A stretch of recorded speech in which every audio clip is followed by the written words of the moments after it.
I'm not sure who's doing that presentation. Thank you, Ms. Tyler. We do have our CNI team here who will be leading the presentation update around our MAP results from the winter administration. That conversation will be led by Dr. Changus, our Executive Director of Research Assessment and Evaluation, our Executive Officer of Curriculum Instruction, Dr. David Williams, and our Chief of Academics and Schools, Dr. Mason Bellamy. So at this time, I'm going to go ahead and kick it directly over to Dr. Changus.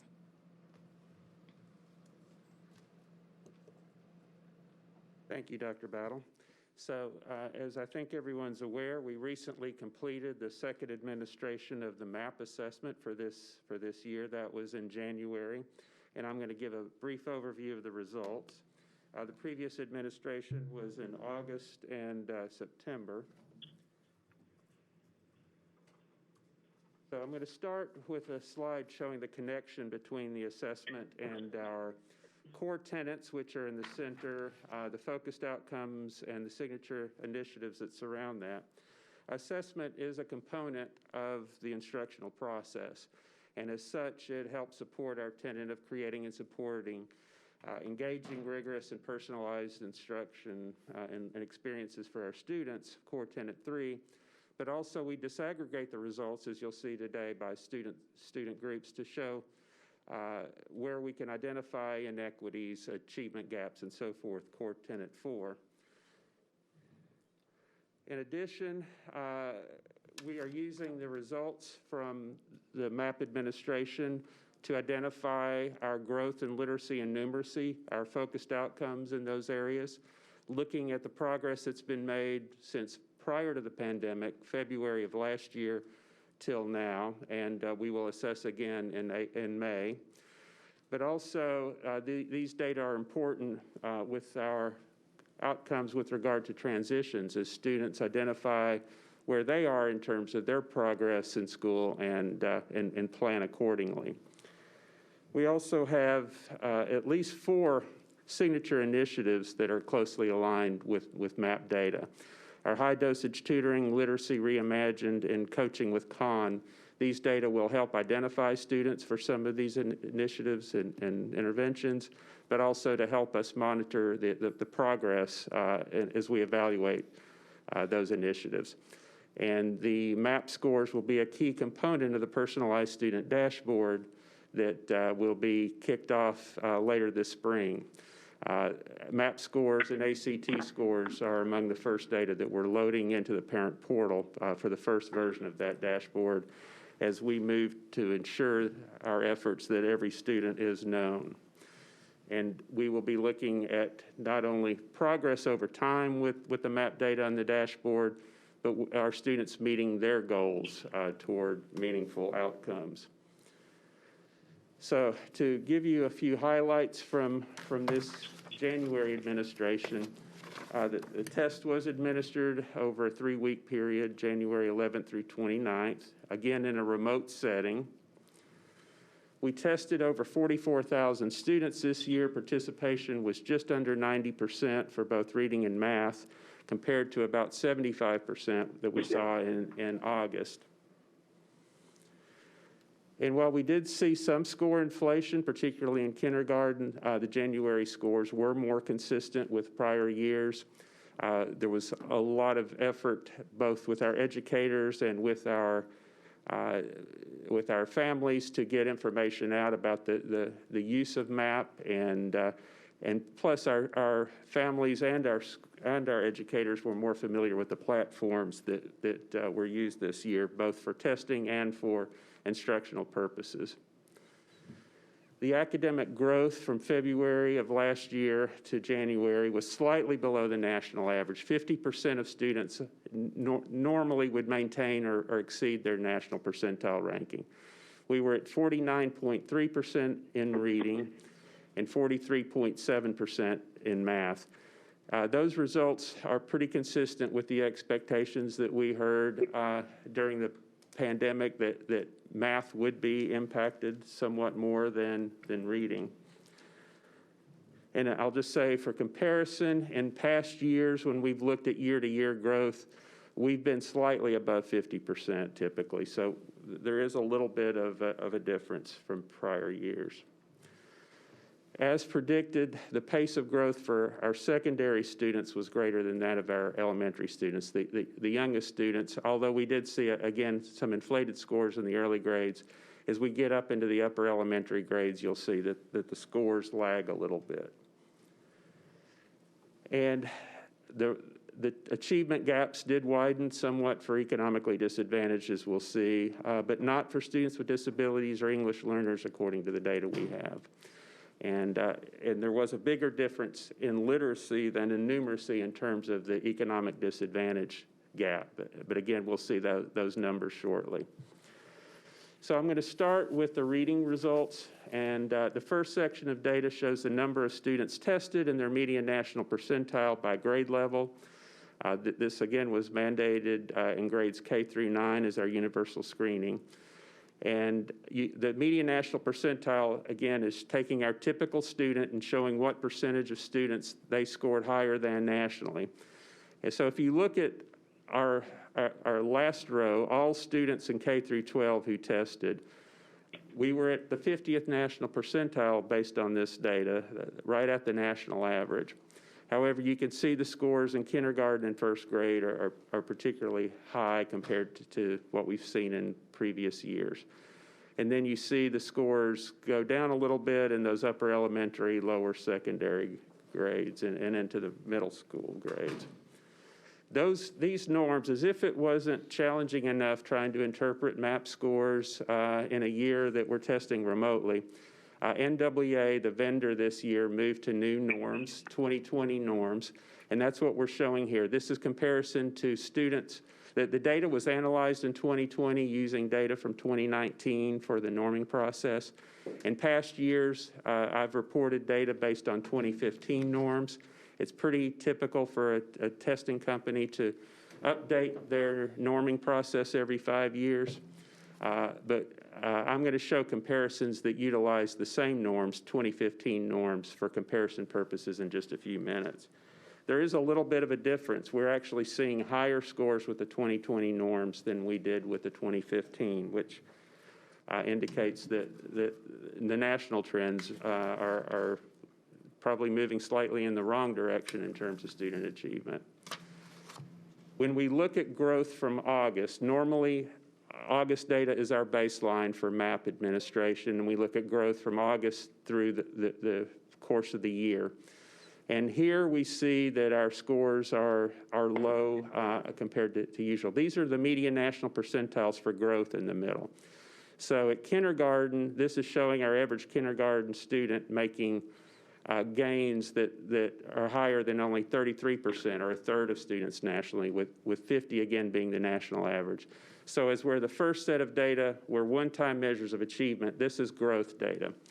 And normally we see growth that's typically slightly above the national average. That's not the case here. Now, it's also probably the case that the inflated scores we saw in August have somewhat negatively impacted these scores.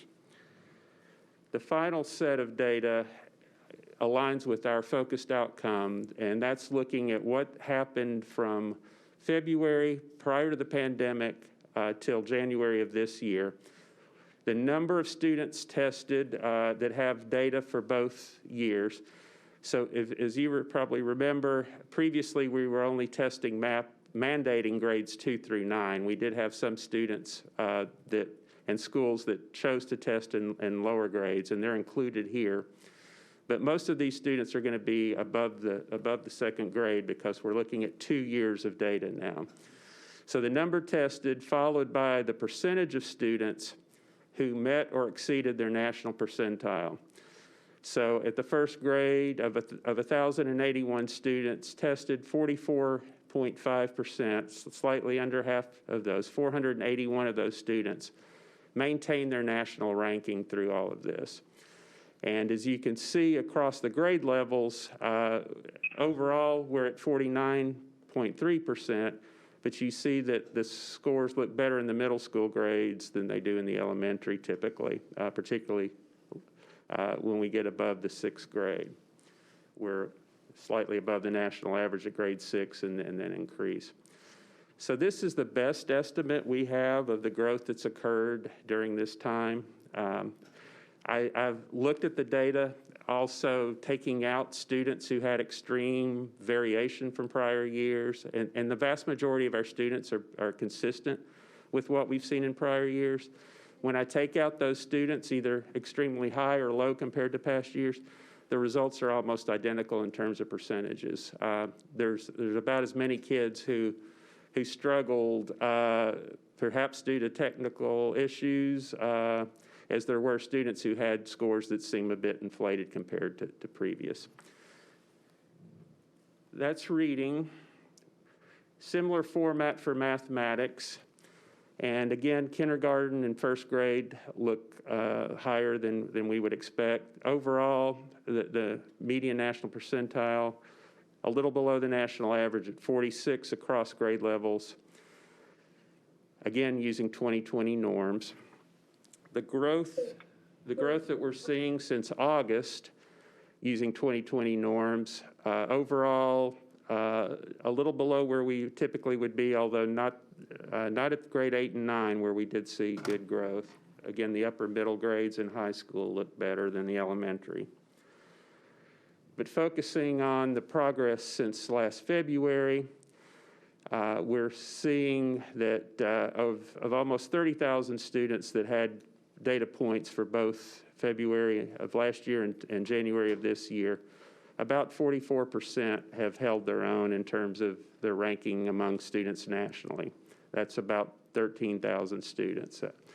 And again, that's a little bit below the national average and below where we've typically been in a normal year.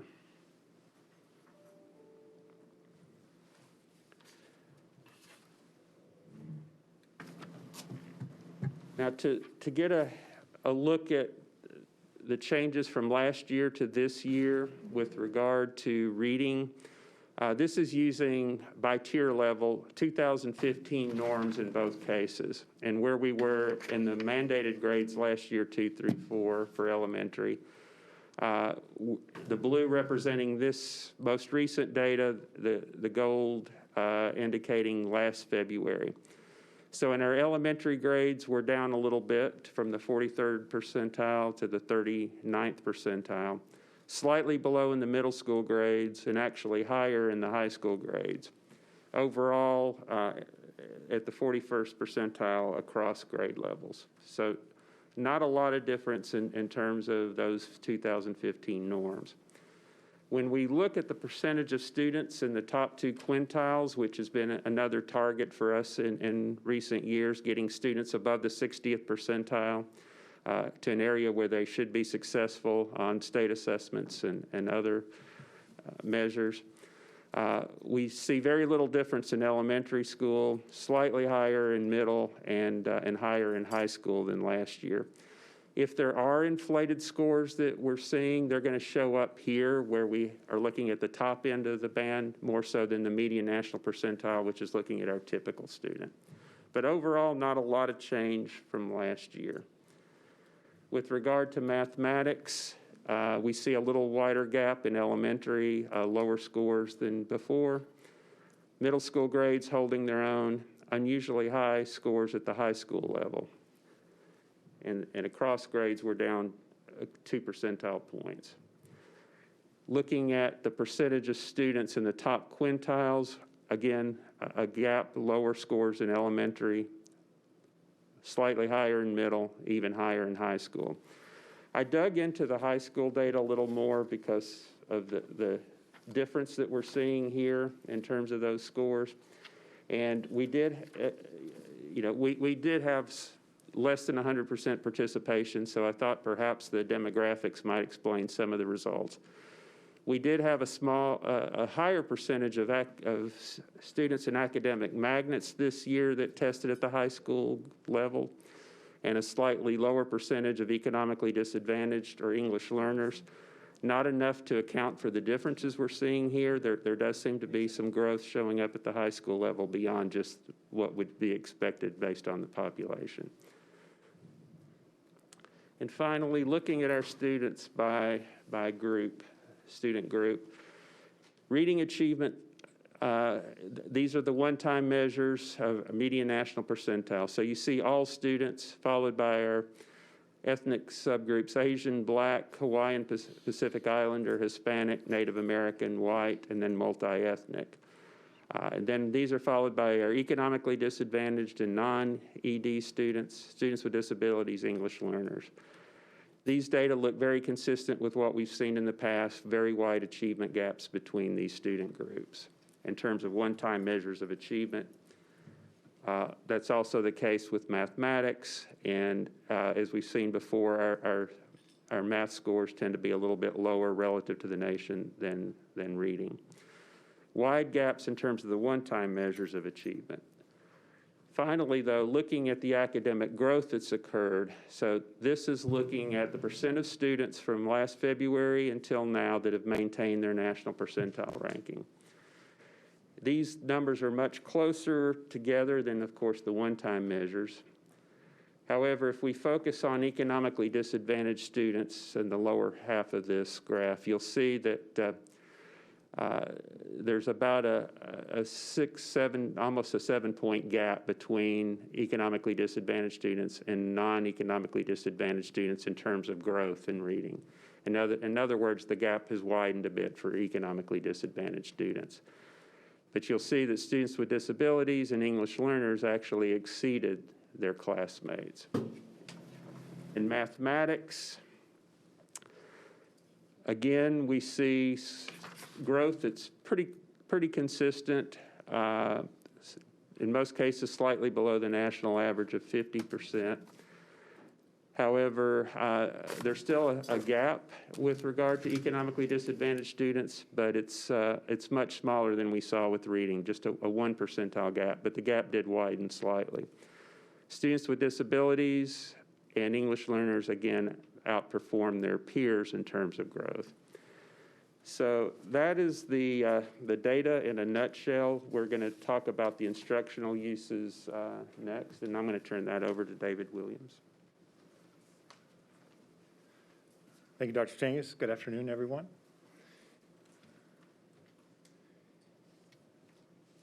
Oh, this is a recap. This was a slide that was to intro, and then this is just to summarize. Would you like to go through that? We added this slide. My apologies. And yeah, just to recap, this is the first slide we saw.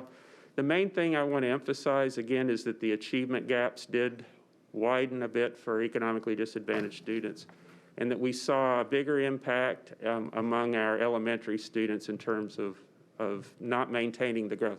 It's not learning loss in the sense that they did make scale score gains in academic growth, but they didn't maintain the types of growth that we would normally see in a year's time.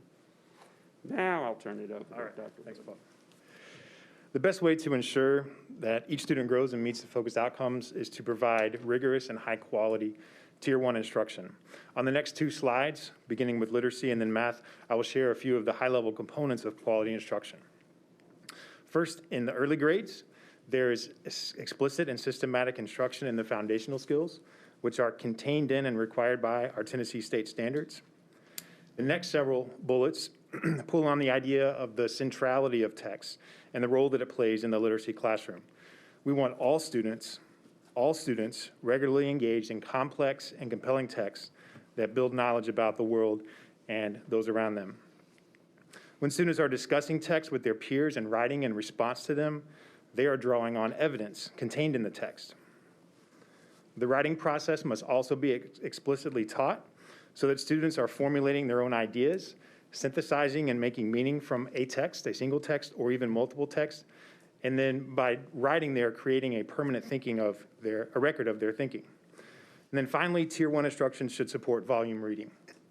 Students should have access to lots of books, lots of different types of books. Volume reading increases stamina, enriches vocabulary, and continues to build knowledge about the world and others. In mathematics, similarly, as the way texts play a central role in the classroom, High-level tasks are at the center of the mathematics classroom. We want to make sure that students can make sense of mathematical ideas and have opportunities to discuss these ideas and explore them further with their peers and even their teacher. Conceptual understanding is critical to mastering current grade level skills and ideas while also building a strong foundation for any future learning. This understanding is developed through a steady diet of cognitively demanding tasks, which follow a clear, progressive arc of learning experiences, exploration, and solidification of ideas. These tasks promote equity by providing a variety of entry points, solution paths, the connections of multiple representations, which might be analytical equations, graphs, or other pictorial and visual numbers, or even text, for example. Finally, the ability to think flexibly about numbers, number sense, which has been strongly linked in research to the further success in high school mathematics. Fluency as flexibility, efficiency, and even automaticity should follow conceptual understanding and come from continued sustained practice. This is a reminder that MAP serves as part of our MTSS academic screening process to identify students who would benefit from enrichment, remediation, who may need even more intense instruction through interventions. So how do schools use MAP to continue to have high levels of academic press and push students to grow? Teachers use MAP to identify students who could benefit from a small group setting in class or virtually through office hours.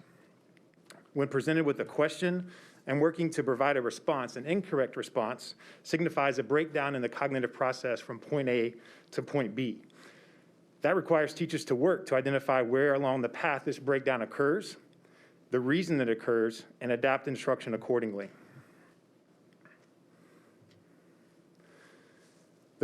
These first two bullets are about intentionality.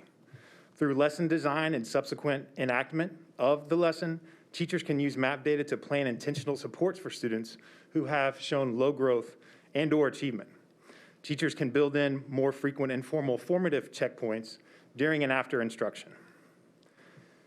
Now, 2 Thursdays ago, we provided 2 Teams Live events about MAP. One was for staff and one was for families.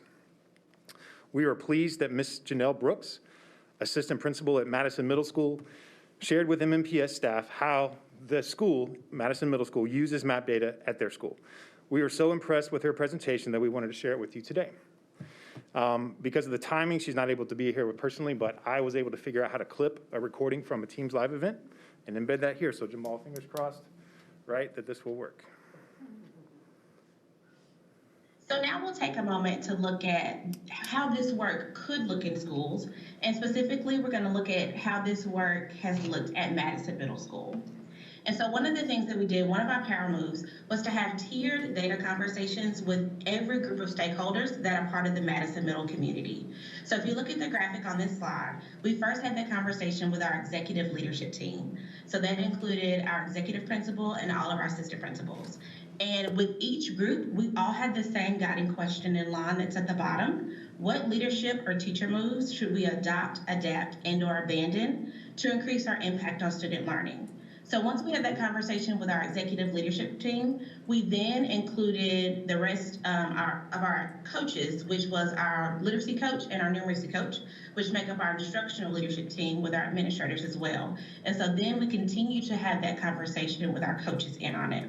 Our next step, which we actually did about 2 weeks ago, was to include our teachers in that conversation. So administration and our literacy and numeracy coaches, we co-facilitated data conversations with all of our teachers, just to make sure they were thinking through and using that MAP data to truly inform their instruction. Some of our next steps is we will continue that conversation with our students and with our families as well. After we had the data conversation with our teachers, we wanted to really push teachers in reflecting on what is our best next move in regards to using MAP data to inform instruction. So our best move is to first begin and end with high quality instruction for all students. And at Madison Middle, we do that by using the Core Action Walkthrough tool and really making sure that everything is aligned. So we use our Core Action Walkthrough tool for both our math and ELA classes. When we plan our lessons, we use it for executing our lessons, all math and ELA teachers receive feedback centered on the correction walkthrough tool, and then we create our assessments in alignment with that correction walkthrough tool as well. Our next step as a part of those data conversations that we had with our math and ELA teachers was really pushing the fact that this is a collaborative effort. So with our push to make every student known in Metro Nashville Public Schools, we wanted to make sure that we included every single adult in the building that has a positive impact on our students. And so when we had our data conversations, it was not just the math teachers, it was not just the ELA teachers, but we included our exceptional ed teachers and our EL teachers as well. So math teachers, ELA, EE, EL, administrators, and coaches all engaged in a collaborative data conversation to really reflect on one of my favorite reports from the NWEA website, but the achievement status and growth summary with quadrant chart. And we really push teachers to look at, based on student performance, let's kind of see the relationship between student growth and student achievement, and really pushing to look at each individual student to see which students were responding to which instructional moves. And again, going back to that guiding question, what things do we want to adopt, adapt, or abandon to increase our impact on student learning? One of our next pieces was to have data conversations with our students. And so after MAP 1, we had group data chats with all of our students during our STL time. So we did complete this when we were still in a virtual space, and we shared a PowerPoint with all teachers just to make sure everybody at Madison Middle got the same message. But of course, encouraged our teachers to take full autonomy of that and add to it and really put their own teacher spin on it to really have the opportunity to show students their passion for the data and using the data to inform instruction. And so we had those group data chats, and then we also invited students to come in during office hours to have individual data chats with teachers. And that looks different for each individual teacher. Some teachers scheduled those data chats during office hours, and then we'll call the students in. At that time, we'd already sent our data home to our students. And so they had the opportunity to really talk through that individual student data. And if for some reason, snail mail, it got lost in transit, they couldn't find the piece of mail, the student was like, oh my, I think I threw that in the trash. We made sure that we had that data readily available for teachers, and they would just share their screen in a Teams meeting and really talk through that individual student's data along with them. And once again, really just wanting to keep students and families in the loop. And that can be as simple as just sending the data home. And so what you see on the screen here, the first one, which is in the top right, is an example of what Mrs. McCleary just talked about earlier. We sent the student progress report home with each of our students, and we actually sent it home with report cards. And each of our families got that report in the mail. But after MAP 1, we even sent home a letter to parents, very family friendly, just kind of saying, this is where your student fell as far as percentiles are concerned. This is their growth goal. And these are some things we encourage you to do with your student at home to really make sure they meet their growth goal by the time they take their next MAP assessment. So for example, for reading, just building on what Mr. Miles was saying earlier, that was really getting families to encourage students to have them pick a book of choice and read for at least 20 minutes per day. So all of our families got both of these letters after MAP assessments. And then last but certainly not least, we want to celebrate both our small and our large wins at Madison Middle. And so in regards to the MAP assessment, we kind of did celebrations in 3 different buckets. We celebrated student participation, we celebrated student growth, and then we also celebrated student achievement. And not only did we do these celebrations for our students, but we celebrated our teachers and our departments as well. And so we have Rambucks or live school points at Madison Middle. And so we were able to award students for their participation, growth, and achievement for meeting or exceeding those goals, their goals for the MAP assessment with those Rambucks. And the students really, really buy into those because they know they can go to our RAM store and purchase some incentives and some special items that we were able to purchase just for them. And so the students really bought into that. It's really just a time to shine. We see you. We thank you for all of your hard work. You are indeed growing and you are indeed achieving. And we want to make sure we celebrate that with all of our stakeholders. So I think in the virtual world, it's unfortunate she couldn't be here, but the next best thing is to share with you that. And just listening to her again, we did that live. That was not scripted by anyone. That was just part of her presentation and how they have taken the resources and support and the data that MAP gives and leverage that at their school. So quite impressive. I heard several things there. When you think about focused outcomes and making sure every student is known, I certainly heard echoes of that in her presentation. So again, thanks, Janelle, for being able to share your expertise with us today. So how does the district provide supports? I am pleased to say in the Division of Teaching and Learning since October 12th, which marked the beginning of the third quarter, we have logged 5,854 direct supports or touch points to schools. And I'll say that again, 5,854 touch points in direct support to schools. This could be facilitating a planning meeting, leading professional development, observing classrooms, in person or virtual, of course. And this is across the 7 departments in the Division of Teaching and Learning: exceptional education, advanced academics, curriculum and instruction, research assessment evaluation, pre-K, MTSS, and our English learner office. We've also analyzed data of schools that have had lower performance as a result of the January MAP administration to identify schools which we need to be more strategic in how we deploy our supports and serve as a support hub to our teachers and students. We also have quarterly MTSS meetings. The last ones on the calendar for the year are March 23rd through 25th. They are not 3 days, they are half days, but this allows us to rotate all of our schools across every tier in.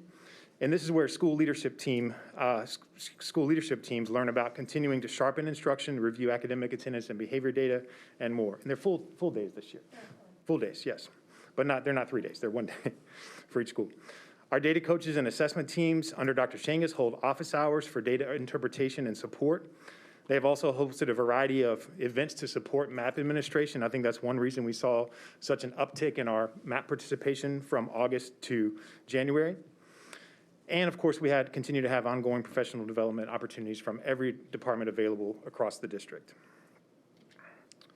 So looking ahead to next steps, we will continue to work tirelessly to ensure that students are meeting their focused outcomes, and we will continue to monitor growth and gaps between students, between groups. Additionally, Dr. Chang has mentioned this, MAP scores will be included in the personalized student dashboard so that students can own their data. They see where they are and then be clear about what they're aiming for. And then finally, how can the board support? So policy advocacy and funding to monitor and address what we are calling unfinished learning. Again, as Dr. Chang has mentioned, every student is making progress. It may not be to the same degree that they would make traditionally or as we would expect, but we know that the summer is going to be a big opportunity for us as well as going into the fall. We know that what has been allocated through the state is not going to be enough to support the programs that we need over the summer. And then finally, continue to support state accountability that focuses on student growth as an accountability measure. And with that, I'm going to turn over to Dr. Bellamy so he can help us make sense of all the decorations that we have in the room.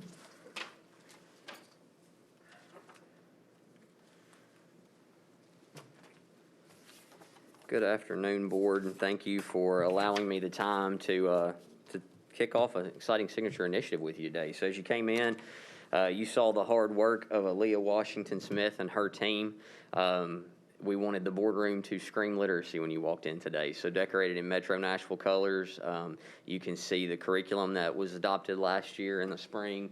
And when you get a minute between our marathon meetings today, I'd encourage you to look at the high quality materials you've invested in, a significant investment in the futures for our children, a significant investment in the professional development needs of our teachers, and where we're going as a district. So I'm going to take a little bit of time and talk to you about literacy reimagined here in Metro Nashville Public Schools. And before I do, though, I want to thank Dr. Williams, Jill Petty, her whole team, the teams they support, Aaliyah Washington, and the work that has led the way in literacy, because we are going to honor a lot of past practices as we look to the future. And thank you to Paul Changus and his team for a great MAP presentation and the supports that you just learned about there too.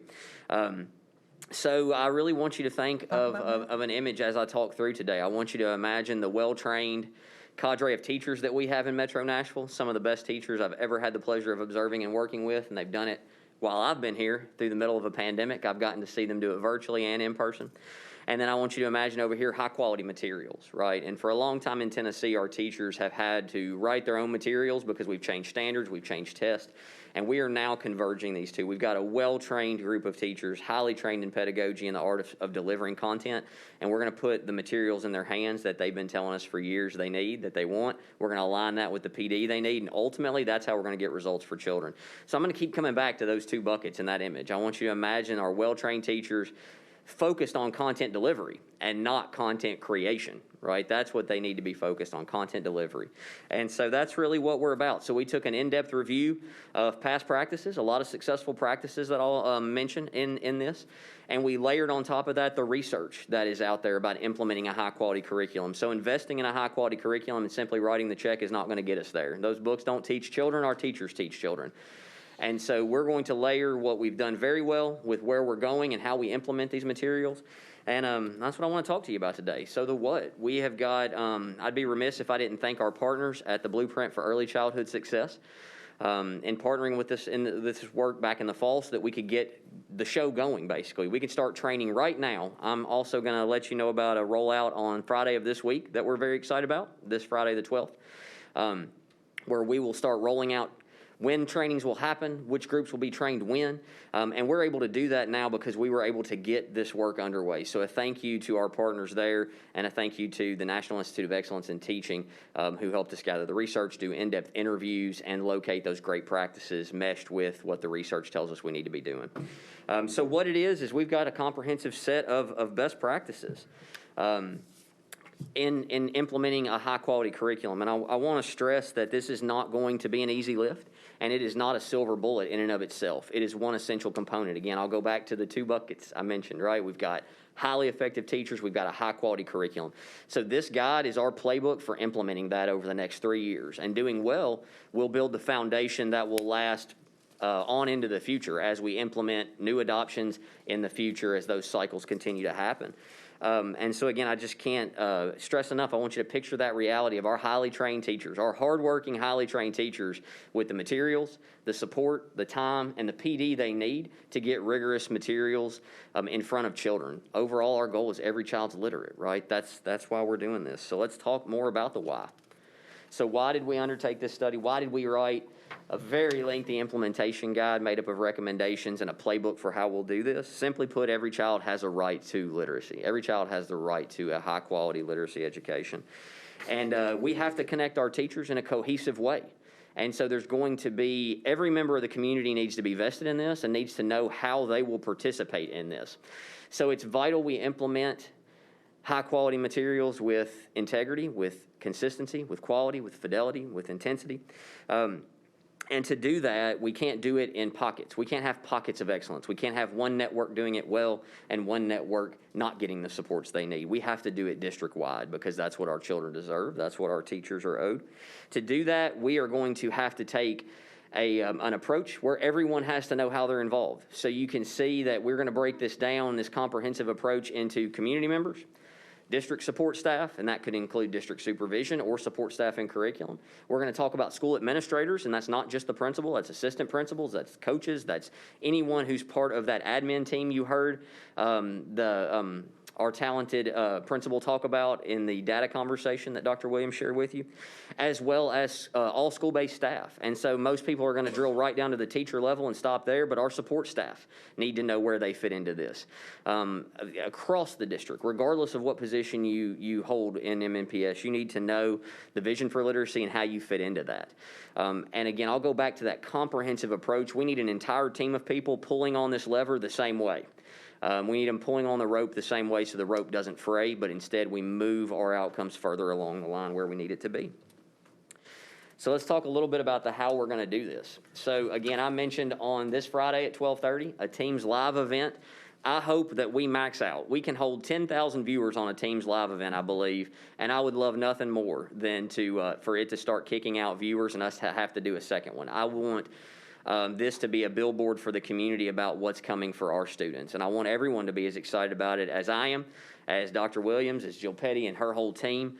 And again, the team that put up our decorations here in the boardroom today. Again, they were so excited to be in here putting up balloons because it represented the work that they can't wait to get to do. And they're excited for that. So it starts this Friday, and I hope you're all going to make time to join in and hear from district leaders, community leaders, as to what this is going to look like. I mentioned those 4 stakeholder groups, and we will talk this Friday about when each of those groups can expect their first level of training.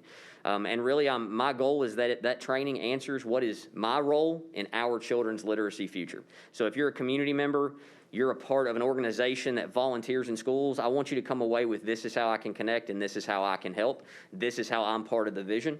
If you are a district support person, if you're a principal, or if you're school-based staff, I want you to leave with knowing what's coming next for you, what you have a right to expect, what supports you need, and when that's going to be delivered. And I hope to make a lot of progress that way this Friday. And I just want to say again, this is not a one-year implementation. This is for the long haul. We are going to honor the past, but we're going to unapologetically pursue outcomes for children in the future. And so we're going to honor the great things, and you'll see throughout our recommendations, many of our core actions, the inquiry cycle, lots of the things that you heard the principal speak of on the recording earlier are embedded and honored in this guide and in these recommendations, but we are going to unapologetically pursue the outcomes that our children deserve in the future as well. So what's going to happen next, aside from the launch on the 12th? So that our MNPS implementation guide is broken down into 15 recommendations. Those recommendations, and I can't stress this enough, are grounded in past successful practices, an MNPS framework that you've all seen, as well as those practices I mentioned a little bit ago, the inquiry cycle, the core actions that we've been successful with, much of the hard work that has happened of our teachers and our principals and our curriculum department. And it's important to connect to those past successes because this is going to feel different. This is going to be a challenging implementation, and we have got to celebrate the things that we've done well while knowing we can continue to have a growth mindset and continue to implement these new materials while, again, honoring the past and pursuing the future. So those recommendations are broken down into 4 categories. I'm not going to read the 15 recommendations to you, but I do want to talk broadly about each category. Each one of these categories has 1 or more recommendations as part of our playbook or our implementation guide. And those categories are communication, professional development, curriculum, and then implementation both at the school and the district level. So recommendations and guidance in the MNPS implementation guide about communication and what are the actions and responsibilities around communication, how important is it? And so let me just state this off the front. This might be one of the most important recommendations. Although it's hard to delineate which is the most important, we have got to set a vision for what literacy looks like in Metro Nashville Public Schools. And again, not in pockets of excellence, but across the board. Every school in Metro Nashville Public Schools will adhere to this curriculum and this framework because that is what's right for our children. And then they will be empowered to use the autonomy they have as professionals in delivering lessons and the pedagogy of teaching and given the time to plan those things accordingly. We're going to articulate the framework with which we use, the expectations of our literacy block, and again, how each of these high-quality materials fit into those elements, the training, both the needs and the expectations and the delivery, and ultimately, we've got to be able to communicate that this is a process. It's a marathon and not a sprint. And to run a marathon, we have got to build foundations and capacity. So people need to know there's an increased level of rigor and expectations. Our parents need to know your child is going to amaze you within a few years at the things they can do and engage in and their critical thinking skills. But along the way, there's going to be some growing pains. And our children are going to be asked to think and express themselves in ways that previously maybe they haven't been. And so I think as a community, no matter where you sit, whether you're a community member, whether you're a district employee, a school-based employee, or a school-based administrator, knowing your vision and where you fit into that. So again, there's cohesion. We're all pulling on the same rope in the same way and moving towards that direction. So the big responsibilities in communication are just that. We all have to know that this is a goal that we can't stop advocating for. We all have to be pulling for it, and we all have to be pulling for it daily. And if we can get all groups doing that in that way, this framework will lead us to where we want to be based on our teachers' hard work, and we know their professionalism, they can pull it off. Other recommendations are in the professional development realm. I'd say about a third of the recommendations fall under professional development in some way, shape, form, or fashion. But I want to focus on the word actions here. So you say a series of actions that outline responsibilities, both responsibilities of who's delivering the content and the person engaging in it, and of course the audience. So we have got probably no less than 20 or 25 pages that Aaliyah Washington and her team have already laid out of what they want to deliver and when they want to deliver it and to whom it will be delivered, both by and to. And so, but again, I'll focus on that word action because PD, just having and investing in these materials without the support and the time it takes to roll your sleeves up as a teacher and as an educator and prepare to teach from these materials, we can't do one without the other. So you will see, even in maybe in the next budget committee or in a request coming out of the Division of Schools, you will see requests aligned to PD and money that we need to invest in the professional development. Again, investing in the materials was step one. It was a courageous step and it was one that was needed, and I can't thank you enough for, but it was just that. It was just the first step. Without truly capitalizing on that with the professional development and the time our teachers need and deserve to make sense of these materials and use them well, the implementation will not get where we want to get to. We've got to take those highly qualified teachers, those well-trained teachers, these materials, and then we've got to bring them together. And that takes time, it takes PD, and PD takes, it takes money. It takes compensating our folks in off time, in the summers, in the spring. We can't drop new materials on them the first week in August and expect a great implementation, which is why we've got materials on the way in now. You see them over here. And we've got training starting the week of March 20th, March 22nd, is that right? Or it's 23rd, right. 23rd. So we will start training this spring for what our students are going to see when they come back in August. And again, I'll say it's got to start now, and it can never stop. I don't want you to think of this as a one-time investment that we did once when we adopted that wit and wisdom thing. This has got to be an ongoing investment in professional development as we get new teachers, as veteran teachers change grade levels, change positions, or just need to brush up on things and practice. And we owe them the same amount of time that we owe a new teacher learning this curriculum. In fact, sometimes it's easier for a new teacher because they've not had experience with other curriculums in the past. And so again, I can't stress enough, this isn't a one-time action. This is something that's got to be built as a culture and ongoing, both at the school level and district level. So we talked about curriculum expectations as well. And so I want to break these down into a couple buckets. One is our high-quality knowledge-building curriculum that you adopted last spring, Wit and Wisdom. So it's important to know, again, we will use these materials within our existing framework, and we will implement it and through an appropriate block structure. And as part of one of our first core tenet, or actually the very first core tenet, which is re-envision central office as a support hub, one of the critical moves in that is to be very clear about what we centralize and decentralize.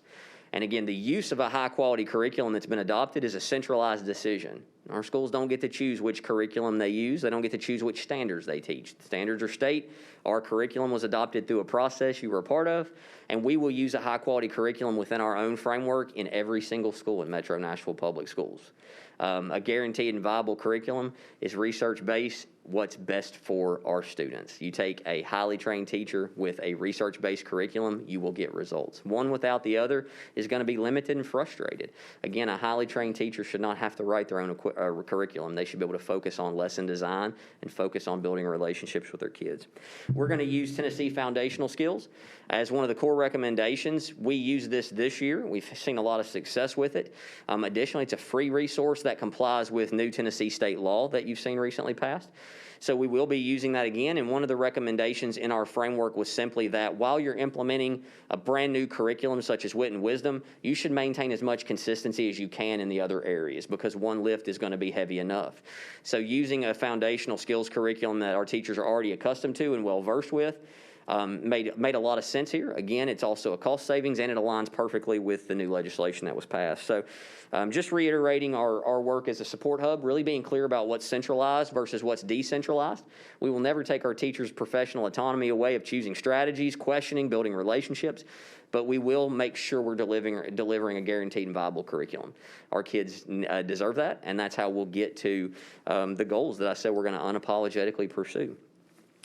The last part was about implementation, and I'm going to let this quote sit there for a minute. It's important enough, though, that I wouldn't typically just read from a slide to you, but I'm going to read this one. And so the ultimate measure of progress when adopting a new high-quality instructional program is student growth and achievement. However, effective implementation can often take years to truly show significant differences in state standardized test scores, particularly in ELA literacy. So this, again, a direct quote from our implementation guide and from research that I want to, again, just put out and level set. So again, let me say, we're going to pursue growth in our focused outcomes, and I have every expectation that we're going to get there. We have stated that our kids will grow in their literacy goals as assessed by MAP right now, and we're still going to pursue that through the same mechanisms that Dr. Williams shared with you briefly. Right, we're pursuing through currently what we do in Tier 1, through interventions, through our intervention platforms, through Tier 2, Tier 3 interventions, collaboration with EE and EL departments. We're going to continue those things, and I expect we'll continue to make growth in those areas. The implementation of this curriculum is about a Tier 1. It's about what every student gets as their guaranteed experience.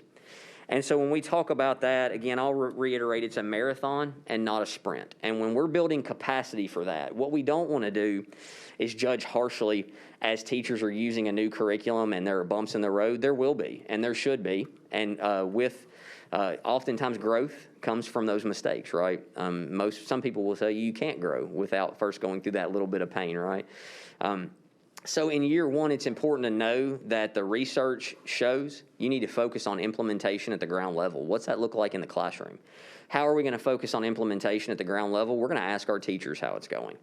And again, this is highly correlated with building capacity in ELA literacy, and then that is highly correlated with success on state achievements, right? And so, but you can't get to one without the other. We got to start at those grassroots, at our classroom teacher level.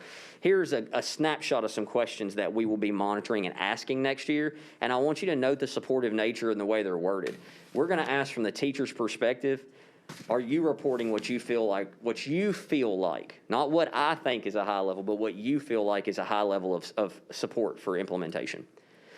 Do you report having adequate planning time, leading to an understanding of the modules with which you're presenting students, preparing those questions, helping students struggle, which is a tough thing to do when you're a teacher. You want them to instantly get it right, but you have to let them productively struggle. And ultimately, are you being provided with enough time to debrief lessons with others, right? Those of you sports fans, you know, are the highest level of athlete watches game tape, getting ready for opponents. We have some high schools still participating in basketball playoffs. I'm wearing one of their masks right now. Shout out to East. And I guarantee you their coach is watching some game film on the team they're going to play next, right? This is the equivalent, the teaching equivalent of watching game film. Do you take time? Is there time in your schedule to reflect on your lesson? What went well? How we can do it better next year when we do this same module, how I can be better for my kids tomorrow than I was today. And in the fast-paced world of teaching, for those of you that have stepped into a classroom, it's hard to create that time sometimes. So we're going to be asking if we're doing that intentionally, because we know that is a hallmark indicator that you're building success in your implementation. And then that implementation will lead to success on our standardized testing down the road. And so I want to wrap up rather quickly with a question I wanted to answer for everybody, which is simply, what's my role? I broke it down into 4 different roles for you earlier, and that was the community, the district, building level leaders, and then school level staff, right? And so I want to talk about each of those roles for a second and the importance. So I highlighted there are lengthy recommendations for each of these roles in the implementation guide, but I wanted to highlight some of the most important ones for you today. So if you're a district leader, if you work at Bransford or if you work in the district offices, you've got to be able to articulate a vision for literacy. Not just the Division of Schools, but Chris Barnes in HR and Hank Clay and Dr. Battle at the top. We all know that she'll be able to do that, right? We've got to all talk about it in everything we do. We have to connect our support of our schools to our high vision for literacy, and we have to be passionate about making sure we're supporting our schools that way. Additionally, there's always going to be, in monitoring implementation, areas of strength and more importantly, needs, right? How do we respond when those teachers we're listening to tell us they have a need? If you work in district support, so our talented curriculum team, any other district support branches, you've got to have the highest degree of expertise. We may not have used these materials ourselves when we're in the classroom, but we owe it to our teachers to be the highest level of expert when it comes to the implementation of these materials so that we can support and delivering PD on a timely basis. Notice I didn't say during the summer. I said when a need comes up from those implementation goals that we're asking about and a teacher says that didn't go as well as I wanted, how can I be better? We respond to it urgently, quickly, with either a synchronous session we've already done or office hours, things that those 5,000 touch points that Dr. Williams mentioned, right? We have the metrics or the measures in place to do this. We've got to make sure it's focused in the right way. If you're a building administrator, what is it you're going to have to do? First and foremost, it doesn't matter what you taught before you were a principal, you are now a literacy leader. You have to be. You have to have an in-depth understanding of a high-quality literacy instruction, because that's how you're going to support your teachers. Doesn't mean you are right now necessarily, but you've got months and we've got training. You will be. You have to be. That's the position we have to put ourselves in. You're going to create school-level goals, but more importantly, in these classroom visits, and it's not on this slide, but you're going to build a culture. You're going to build a culture where it's okay for me to come in your room, and it's okay for you to say, that didn't go well. What can I do better? Or it's okay to say, that was fantastic. Can you believe how much better that was? Or what other supports I need? And so it's going to be a culture around growth, because we're all growing through this implementation together. If you're school-based staff, this can be teacher, this could be assistant, this could be really anyone that is school-based, right? You need to attend the PD sessions that we're going to offer for you, and we're going to compensate you for doing so. That's one of the things I'm most proud of in this plan is we're able to give the things I know our teachers have been asking for, and we're able to do it in a timely manner outside of waiting for a budget to pass in June or July and having to implement at the last minute. So getting ahead of this is a huge, huge win. It's literally going to buy extra months to the school year, in my opinion, because you have teachers that will have their materials for months and will be ready. So come to the PD sessions ready and ask questions and be ready for support. Participate in collaborative planning. We don't teach with our doors shut by ourselves all day anymore. We teach in partnerships. We teach with one another. PLCs are designed so that we're all growing and sharing, and all of our students are benefiting from one of our expertise because we shared it. You need to implement the high-quality instructional materials with fidelity in accordance to our block structure and our framework. And probably most important than anything, you need to provide feedback from the classroom to inform our next steps. Those implementation goals, again, we're going to ask our teachers how it's going, and they have to be willing to tell us how it's going so we can support them next. So what about if you're a parent or a community stakeholder? We want you to participate as well. We're going to be offering sessions for you to come in, and you don't need to necessarily know the nuts and bolts of everything that's in a wit and wisdom book, but you need to know what our framework is and what our block structure looks like and how you can support at home. You need to leverage instructional materials, both in print and those one-to-one devices that'll be coming home to work with your child. Utilizing our new personalized student dashboard is another signature initiative, and in every way that we're connecting more and more. And ultimately, prepare to be a collaborative partner. Remember, our kids are going to struggle a little bit. Our teachers are going to struggle. I'm going to struggle. We're all going. This is a new implementation of more rigorous, high-quality materials. The important thing is that we continue to come back and get it right for our kids and watch the growth over the years. So be prepared to be a collaborative partner, and then be prepared to be blown away by what your kid can do in a couple years. And then ultimately, how can the board support? And so within our MNPS implementation guide, the board is considered broadly within the community as well, but I wanted to call out a few things that I know that you all are passionate about doing for us. One, broadly share the vision for Literacy Reimagined. And we can continue with follow-up teaching and learning sessions so that you're as well prepared to do that as you need to be or as you would like to be. Communicate to parents the new level of expectations and rigor. I can't stress that enough. The more people hear about it, the more they'll expect it, and the more they'll see it as a good thing when that happens, and that is a good thing. Productive struggle leads to growth. Honor the educators' efforts. Again, it's going to be a heavy lift, and it's going to be a lift that they're ready for. The teachers I talk to are excited. They're ready to go. They want the materials in their hands, and they want the professional development. And we're going to honor their efforts in what they've done, bridging successful past practices into the future. And then also ensuring our volunteer organizations. We have volunteer organizations standing at the ready. There's probably not a week that goes by that I'm not contacted by, overwhelmingly, by supportive outside organizations that want to know how they can help. We want to train our volunteers and these organizations to understand the structure, understand when you come in, we're asking you to ask these questions with this book this way, and maybe not just read the beloved book that you wanted to come in and read, right? But engage in a particular way at a particular time of that block structure so that that child is getting additional reinforcements of all those things that are happening in their block, right? And so ensure those volunteer organizations are aware of new curriculum expectations, training opportunities. Just want to bring your attention back to some signature initiatives that we've already talked about. Our core tenants in the center, our focused outcomes, I can't stress enough that when I say implementation in year one should be on successful practices and what's going well in those classrooms, we are going to, and I think the word I use is unapologetically pursue our focused outcomes. We are not going to stop in achieving those. But the implementation of year one goals and high quality materials is a little different than our focused outcomes, and we need to talk about them that way.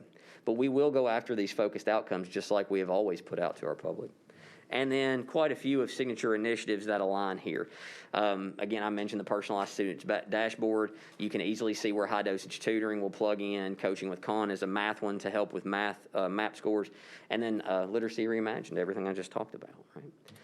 And so I'm going to leave you with our Literacy Reimagined slide and logo, and a thank you for your support, a thank you for your time today. That may be more in-depth of a presentation than you were looking for with just MAP scores, but with the event coming up this Friday, it's really hard for me to contain my excitement, to be honest with you. One of the first things Dr. Battle mentioned when she hired me was the need to move the needle in literacy. She was unapologetic in her charge to me that we will pursue this and we will get it right. And I'm thrilled to be able to announce it today and to be part of next steps for the children of Davidson County. And so I thank you for your support. Thank you for your adoption, for your support in getting the materials this spring, the PD that's going to roll out. And I think I can just leave you with that. The gracious thanks of someone who gets to sit back and watch our talented team go to work now. So thank you. All right, thank you. Thank you very much for that. Did you guys have anything else to add, Dr. Battle? I'm sorry. No, I was actually just getting ready to thank the team and kick it over to you. Wonderful. It looks like we're running short on time, so I just want to go ahead and say I know I have a lot of questions, and I'm sure several people do too, but I do not want to run over into budget, and I want to make sure we have some time to stretch. So I just want to go ahead and put it on the table that it looks like we might have to have a work session just around literacy in the future. Abigail, budget and finance doesn't start until 3:30. I'm sorry, I couldn't hear you. Budget and finance doesn't start until 3:30. It's 3:06. All right. Well, does anybody have any questions about the presentation so far? I do. Ms. Jeannie? So, I'll go ahead. Okay, thanks. I have some questions about MAP, actually. So I'm curious, Dr. Changas, why are high schoolers and middle schoolers showing more growth than elementary? What do you attribute to that? Again, anything I say is just a best guess as to what's occurring here, but I've spoken with some leaders from other districts. In fact, I was on a call with the Council of Great City Schools research team a little earlier today. I think some of it has to do with the use of technology during this time and familiarity and comfort level. But I think, some of the data that we're seeing is anytime you look at an overall score, you're looking at the typical child. When I look at the data in terms of growth and variability, there's a lot of variability, and we seem to have had a bigger negative impact with some of the earlier grades that's bringing the score down, those scores down a bit. But I think probably it's just the adapting to a virtual world was a little more difficult for young learners. Gotcha. So correct me if I'm wrong, did I hear you say you don't categorize what you've seen in these two administrations of MAP as seeing learning loss per se? We're seeing maybe growth. Stagnation. We're seeing overall growth.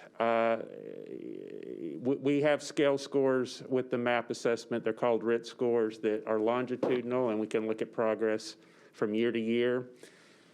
So we are seeing that our students are making progress in terms of achievement. What they're not making is, for the majority of our students, they're not making the growth that would be consistent in a normal year. And we're looking at national norms that were based on pre-pandemic world and growth that occurred in prior years. To be honest, if our numbers are that close to 50%, that's a little better than I would have predicted going into it. But we do know that there are, when you've got, half of your students making that kind of learning growth, that there's still going to be some students that are significantly impacted. We're seeing some of that show up with the economic disadvantaged student group.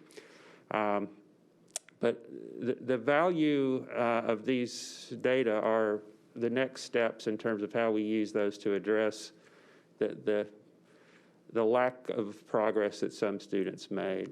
And this is, again, just also being used as a universal screener. It's one data point, and hopefully we have more specific information from our curriculum assessments, from the day-to-day practices that our teachers are observing to help with closing those gaps. I'm a little hesitant to try to quantify these numbers, but this is the data that we have. I feel pretty good for the majority of our students that it's a pretty accurate picture of what's occurring. But I also know that we know that some students had technical issues during testing. We know that some were not probably administered in a standard situation, but on average, they're holding up pretty well. Do you know who the 10% of the students that didn't participate, who those kids are? I know in looking at the demographics of the students that tested that you're going to have a slightly higher percentage of the students not tested. You're going to have a slightly higher percentage of economically disadvantaged students and so forth. However, one of the things that we're looking at here is tracking students' growth, matching students, their prior scores, to use that. So if we just reported overall data and we had a difference in the demographics, we'd probably see a little different picture. When I was on the call with the Council of Great City Schools earlier today, they suggested that districts track students from year to year, because that'll account for some of the demographic differences. That's what we had already done. So I'm looking at longitudinal growth of individual students. But we hope with the upcoming May administration to get more of those students that we've missed previously tested, and we will have obviously a little more of a confidence level for the ones that test in our buildings in a secure environment. I'll feel better about the analysis when we can dig into those scores tested in our schools. My last question, how did our priority schools, how are they looking on MAP? I haven't we provided the data on a school-by-school basis, and we'll be happy to share that with board. I don't think there was, in terms of growth, a significant difference with those schools as a whole. I didn't look at it that way, but we looked at individual school level data. But there's going to be fluctuations from school to school.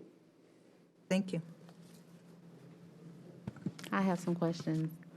Dr. Tengus, I know you've heard me and I've had major concerns, and this is my area that I love, and this is what I do every day for the young students that are going to be transitioning to grade school. We talked about the MAP test, and my question was, how does the MAP test gauge on literacy?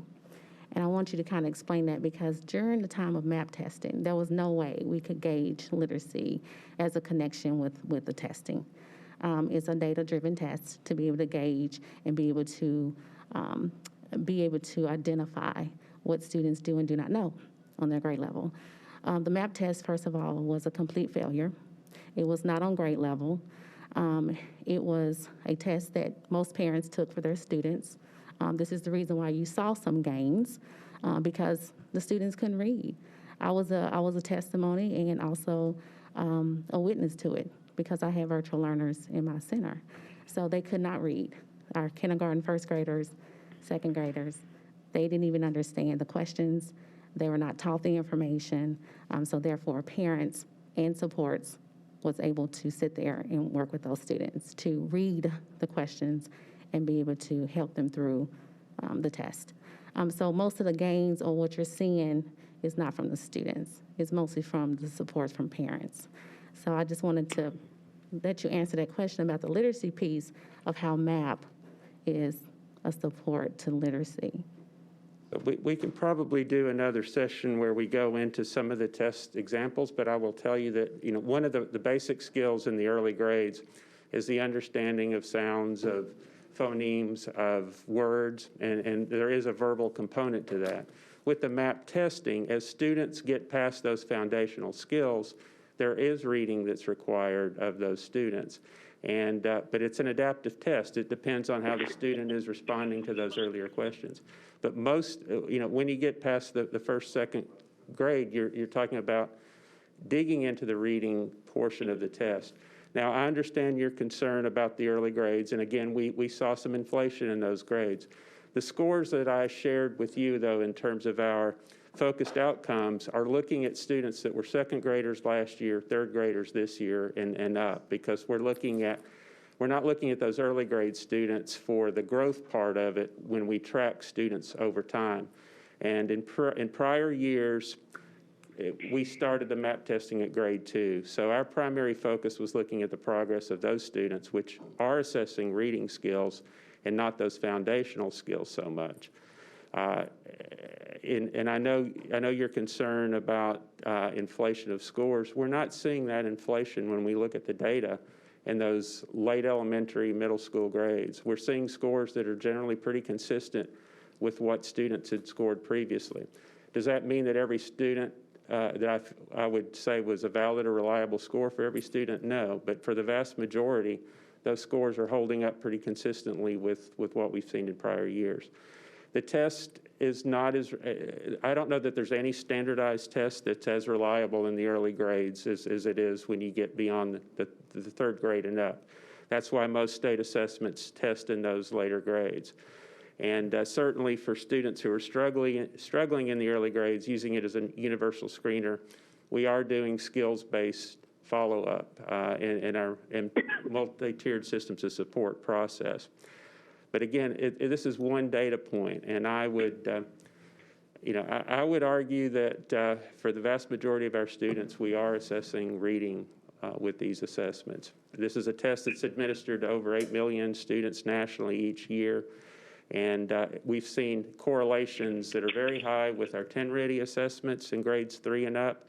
Over 80% of our students that are identified from the MAP assessment as being on track for state assessments, score on track or higher on the state assessments.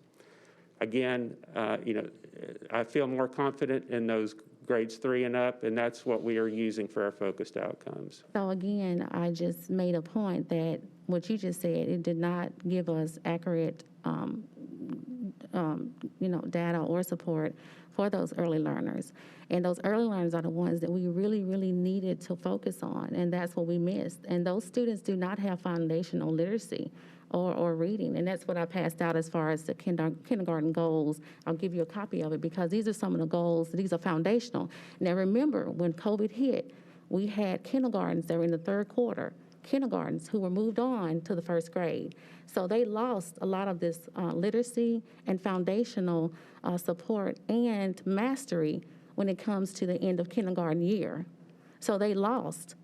And that's why I wanted to hear. I have so many more questions, and I don't want to take it away from the other board members, but we do need to have a work session on literacy.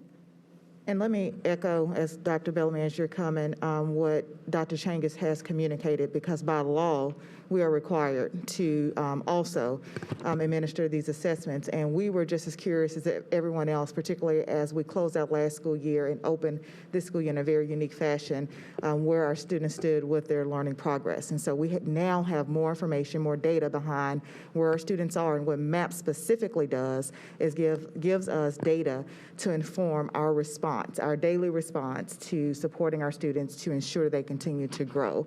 And what we're seeing is not learning loss, as it's been coined. We've seen progress for our students, and now our focus is to accelerate their progress on behalf of all of our students, from our earliest learners up through our secondary. And Dr. Bellamy, I know you were going to add something. And before you do that, as far as the learning loss, yes, we have. It's a tremendous amount of loss for our learning loss with our our early learners. Just like when it came to the math, the students didn't know how to do the kind of math that was on the MAP assessment. They couldn't read it. They could not solve those problems because they were not given the foundation that they needed in order to be successful. It is a test that's going to gauge what a student knows and don't know. That's not what I'm saying. What I'm saying is that those students, the K through 2, are the ones that we need to figure out how we need to mitigate the learning loss and literacy on these students. And I heard you say actions. What are they? I didn't see anything. And again, I don't want to take up too much more time because we're running into another session, but we do need to have, we need to follow up with this. Dr. Bellamy, would you like to go ahead? Yeah, absolutely. I think we'd be happy to follow up about, the myriad assessments that our teachers are giving on a daily basis and the actions that are happening in the classroom on a daily basis. MAP is just one data point. We use it as a universal screener in this point and a way to demonstrate growth. Which is what Dr. Changus has reported on. That's not to say that conditions during a pandemic have been ideal or that every child learned as much as they would have had they been in school in person the entire time.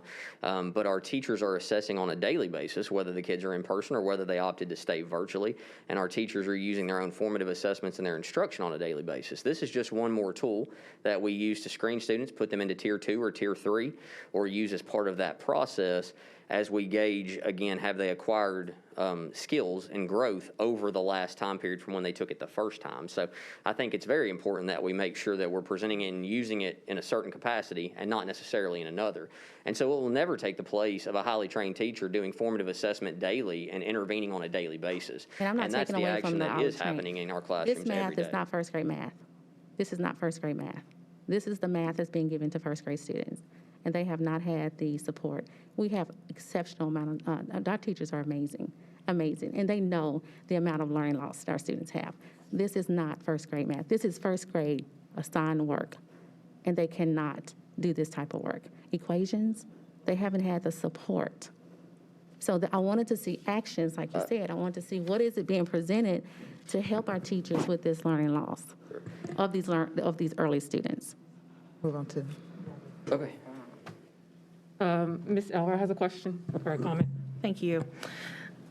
Are you in place of? Yeah, since Abigail can't see, I'm just. Thank you. That's what I was Yeah, hoping for.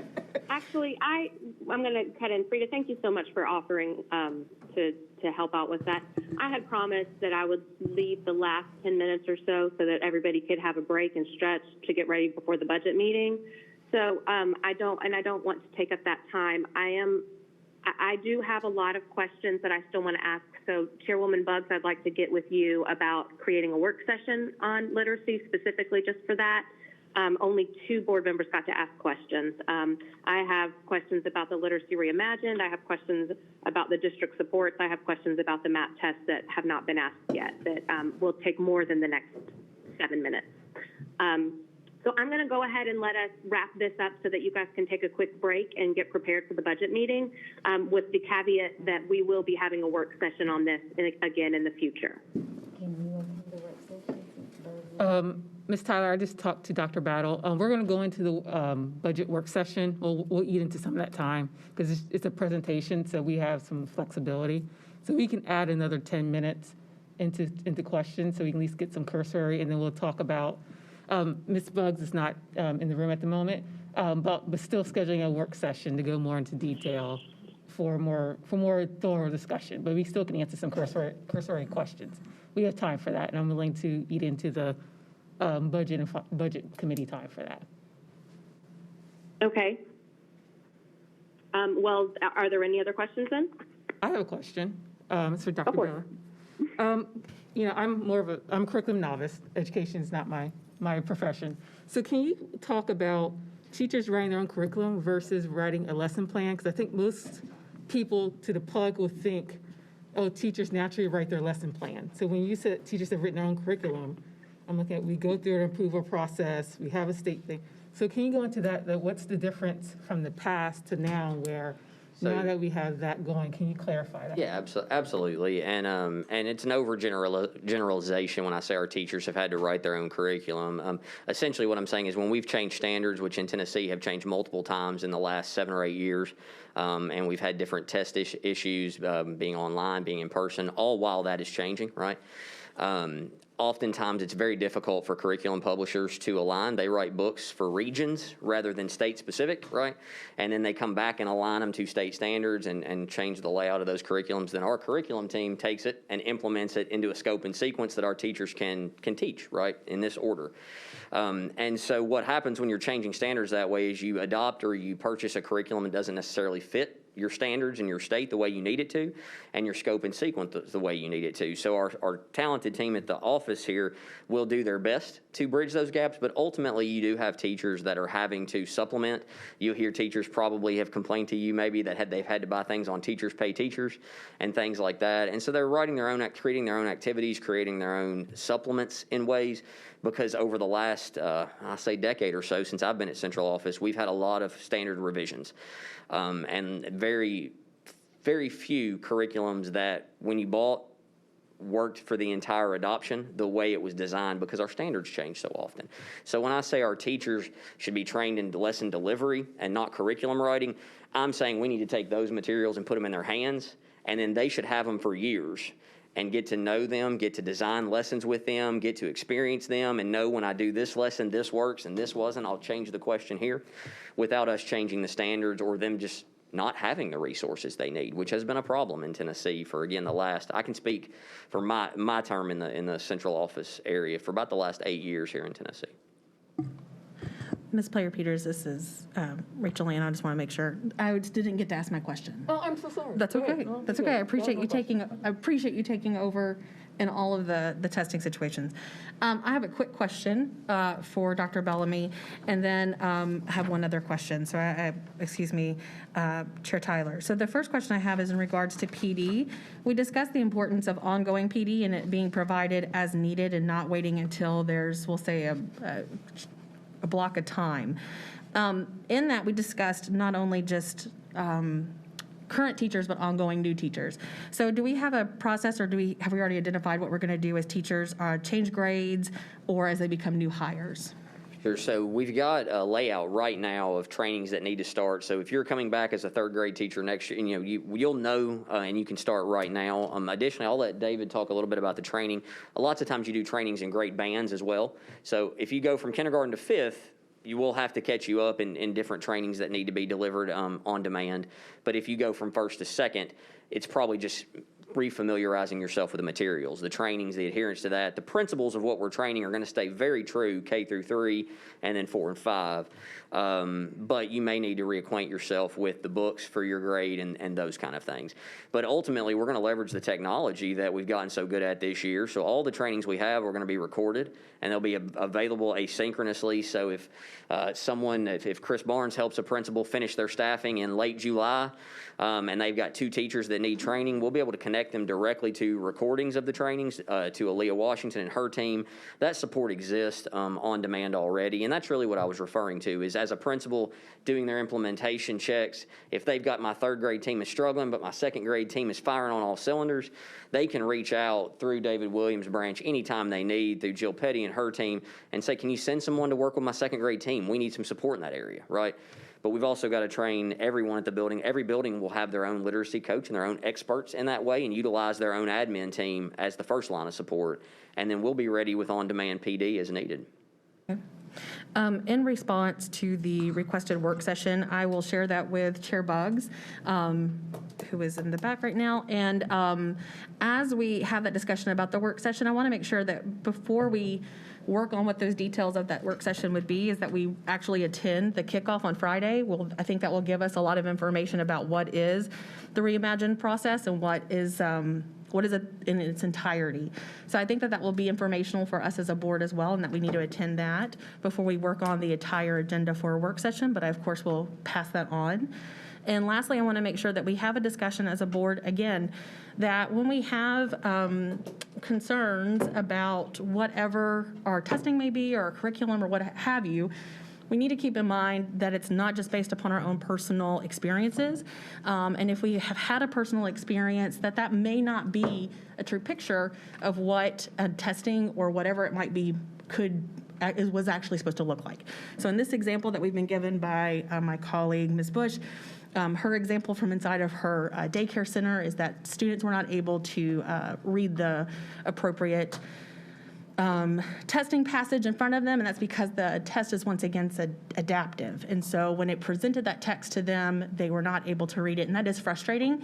And so they were supposed to not answer it, and then therefore the test would then answer or figure out if it was easy or not easy for them. And if you were, of course, over-proctoring the test in this situation, then it is going to continue to be frustrating because it's going to show a continued growth of a student that does not have that growth because you're reading it to them instead of them being able to provide whatever support it is that they just needed to not give up and continue to do the testing on their own will and ability.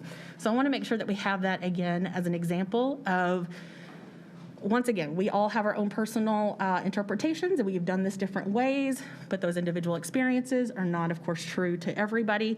It's also important to say that I appreciate that you're an owner of a daycare center, but we all, these are, of course, our experts. And I mean, I myself was licensed to teach pre-K and have a special accreditation in early childhood. So I appreciate this map information. I do think the additional work session sounds like it's going to be needed. I hope that everyone attends on Friday. And thank you so much, Abigail. And I would like to respond really quickly. No, thank you. I guess I will. I'm going to respond. It is called Excuse me. Robert's Rules of Order. No, Don't Robert's you Rules of ever- Order means that No, you need to ma'am. be. You've already made your comment. You've already made your comment, and it was inappropriate. It was definitely inappropriate. We will still have some time for further conversation. So don't We have ever do another that committee again. meeting, and This then is we have your a full last board meeting in time just a moment, all right? to So correct me. if we can continue to act in civil ways. And I'm acting in make a sure civil we way that are you better not ever let that happen again, Rachel Elrod. You better not. We're not I'm on the floor, Ladies, and when I have the ladies. floor, you respect that. Ma'am, I'm the So vice don't ever chair. tell me what my experience is. This is about the children. Thank you both for your passion. We will close out. Go ahead, Ms. Masters. Sure, yeah. We can do this in the work session. I was just gonna say, I'm gonna attend the event on Friday, and I definitely want to hear all 15 steps. And, but I'll throw out my two, top level questions. I want to understand where one-on-one interventions for children that are struggling fit into the overall structure. And you don't even have to answer that now if we're going to hear about it on Friday. And then on the other end, I want to understand how within this new curriculum, we're going to have special opportunities for accelerated learners who need to go above just what that base level benchmark is. I also have questions about MAP stuff too, but it sounds like we're going to go there with a work session later. But that's what I have for Mr. Bellamy right now. Well, first, thank you for making sure you come on the 12th. We look forward to and we appreciate it. I will say I like parties.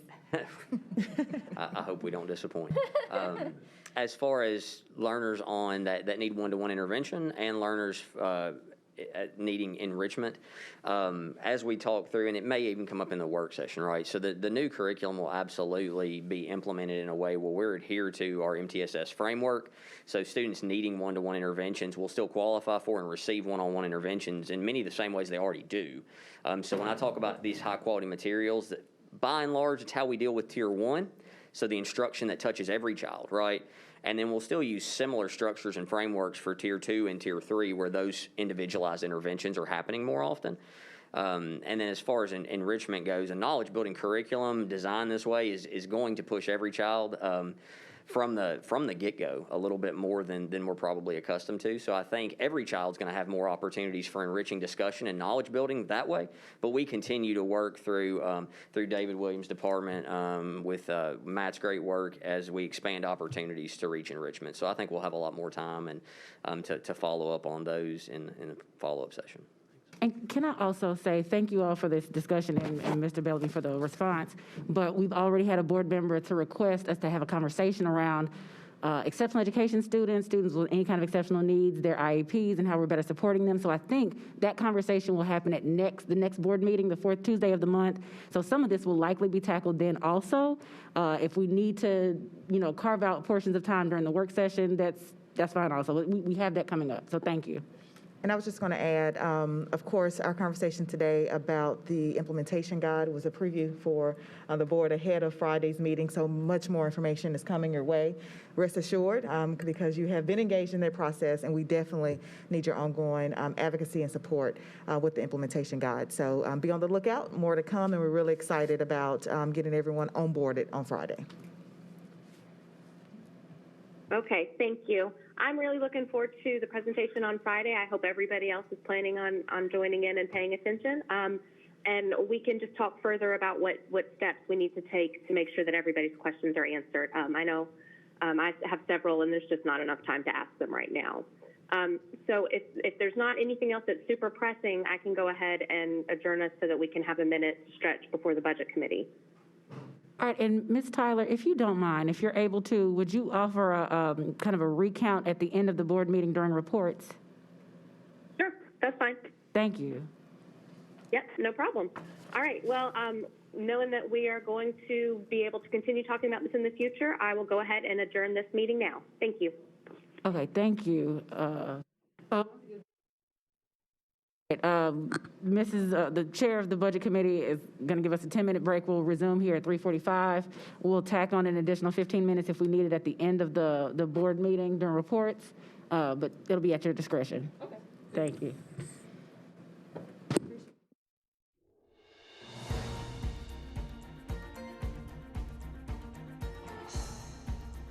This has been a service of the Metro Nashville Network. If you would like to see this presentation again, or for more information about this and other programs, visit nashville.gov.